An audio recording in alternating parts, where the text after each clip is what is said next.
Okay, if you feel like you have 100 things running through your mind and a to-do list that never ends, you are not alone. Millions of folks are feeling overwhelmed and exhausted by their mental load. Mental load. I like the sound of that. Jessica Grose is a New York Times opinion writer. She explored the topic in her book. It's called, great title, Screaming on the Inside.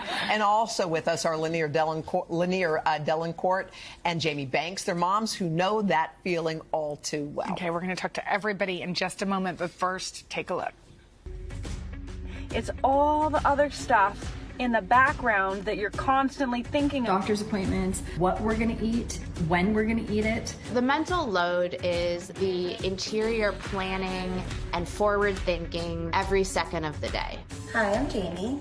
Hello, Lanier Dalencourt. I am a mom of 3. I am a mother of 2. I also actually have a stepdaughter. The demands on mothers are just ever increasing. Here I am heading out to pick up another carpool in between meetings.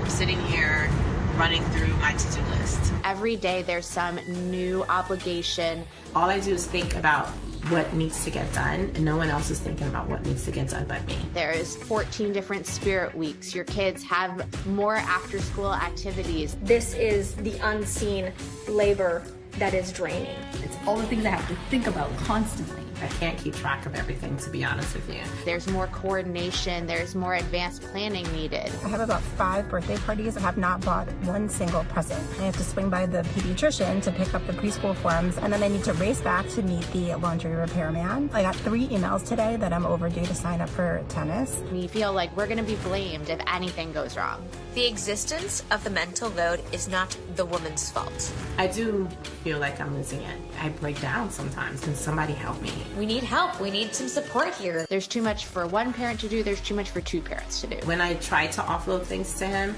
I have to tell him what to do. And that to me is not offloading because I'm still thinking about everything. Can somebody help me think about some of the things, and you can tell me what to do and I'll just go ahead and do it.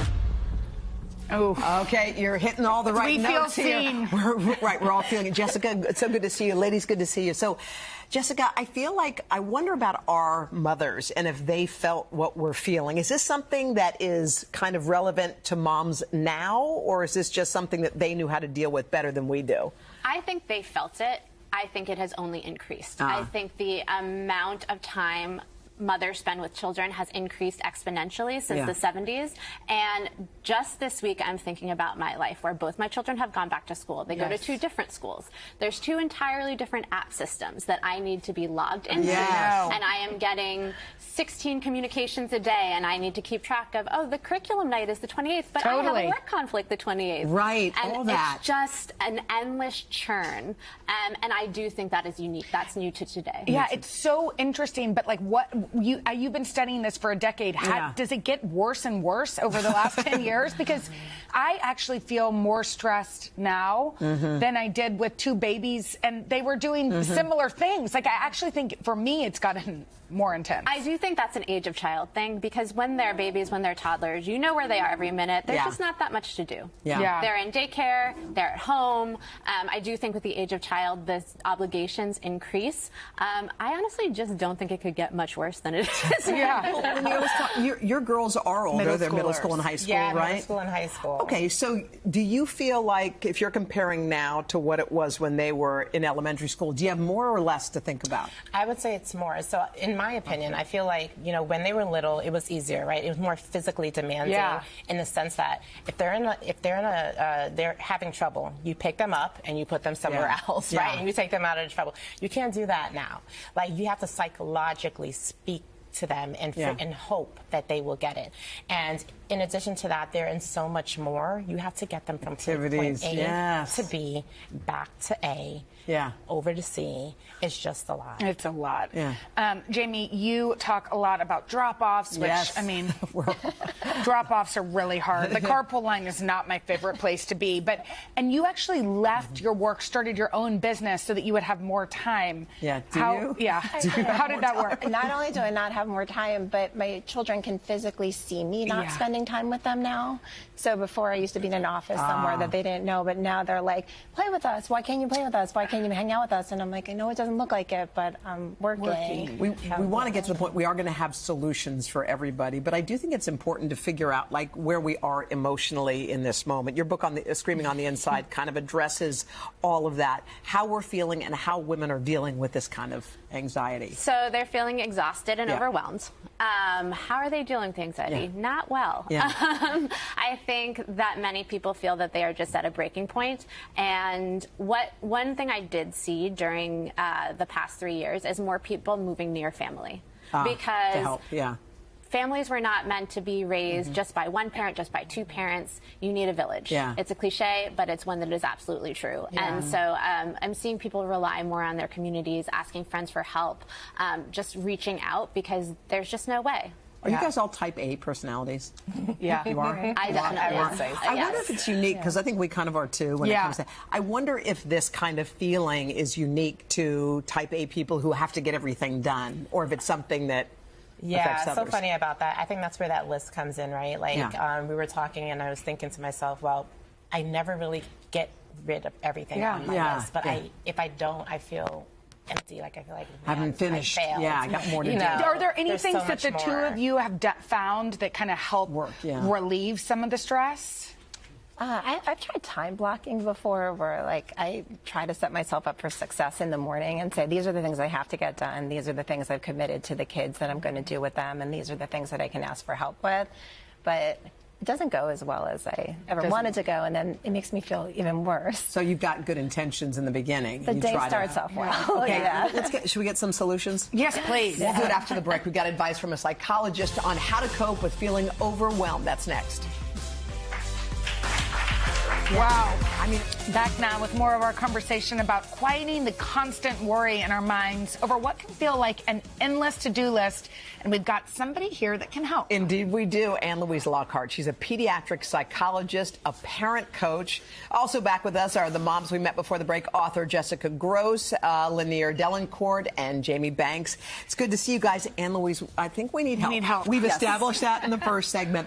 But there is a feeling of we're not enough. We aren't doing enough. We need to be doing more, no matter what we do. And that's a tough thing to battle, I think, as moms. It is. It is. And I think that we have this never-ending to-do list and never-ending emails, and we think that we'll get it done and we'll check it off as I have my list in front of me. And we're telling ourselves a lie, because we're not going to get it done. So what should we do then? If we know we can't do it all, what do we do? I think we need to first start with accepting it as it is, that we have a to-do list, and we will always have a to-do list. It'll never, our inbox will never be empty. Okay. That's the truth. Okay, that's something we need to think about. I mean, one of the things that I keep thinking about when I'm hearing y'all talk and just when we talk every day is that we spend most of our time worrying about cleaning the dishes, doing all of this, doing that, and I speak for myself, not like being present with my kids, not playing with my children.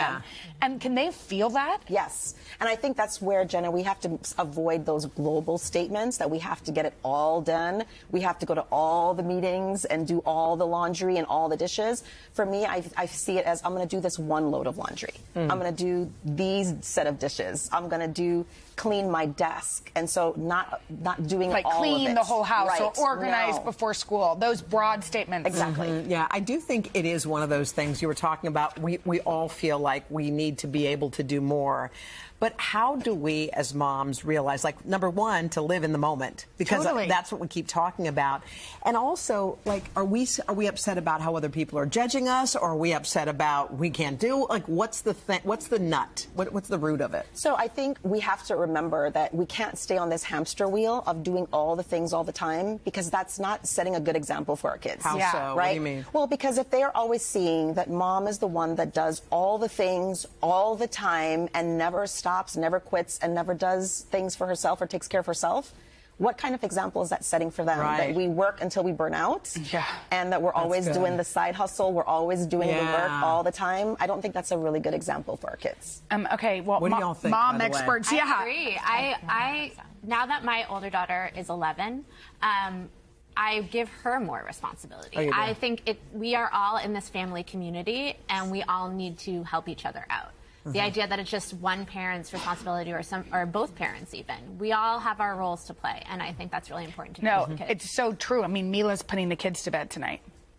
Wait, what? I mean, I'll be there, but she wants to start babysitting Hal on the weekends, so she's putting the kids to bed tonight. Wow. It will mean that I will also be putting them to bed, but we'll see how it goes. I mean, when you hear this statement about knowing that you will never be done with your to-do list, we've sort of established that we're all type A-ish. Can that sit okay with you? I think it takes time, right? I think that we're all trying to strive to be the best for not just ourselves, but for them, right? And, you know, you talked about the role modeling, and that really hits home because my daughter told me the other day, she was just like, you work all the time and you never take a nap or any rest. I don't want to do what you do. And that's big. Yeah.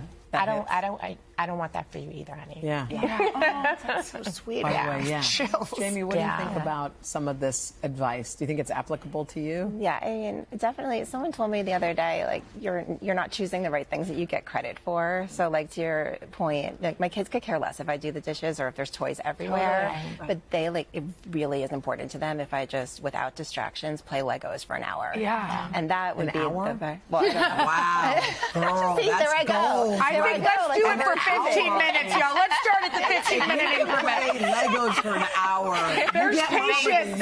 Baby steps. See, that's the problem, right? What? But I'm saying an hour. I can't believe you would do that's like that. cleaning the whole house. This is the problem. Okay, would you please help her with some advice? Well, but I think that's one of my big to-dos and takeaways is to remember to have fun. Yeah. Like, That's right. Well, maybe she likes building you Legos. You don't want to play for an hour. She might like it. No, she doesn't. Do you like it?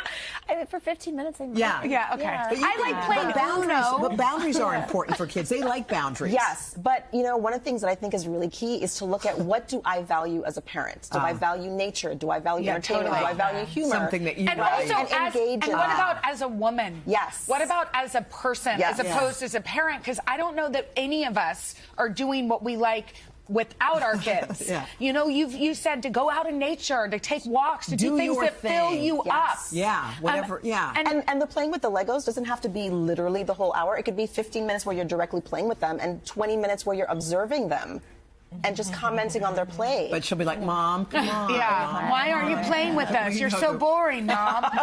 That's what I hear. To ourselves. This is actually our therapy session.